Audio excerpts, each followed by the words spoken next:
So here is the question then. Ecclesiastes chapter 3.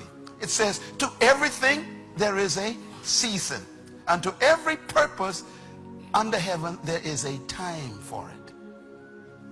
To everything there's a season.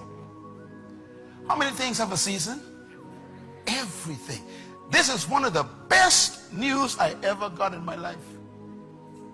When I understood this, I was a teenager, and it changed my life. When I understood that everything is a season, let me tell you why.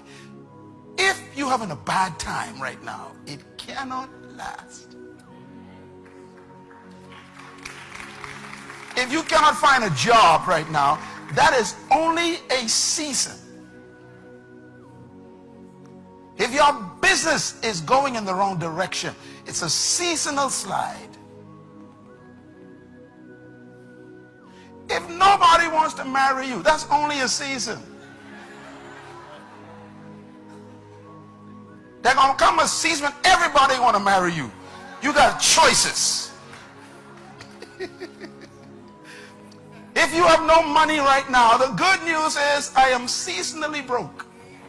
Tell your neighbor, it's only for a time. That's the good news.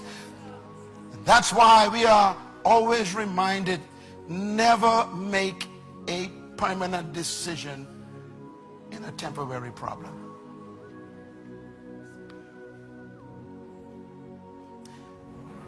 Seasons are important. Seasons guarantee change.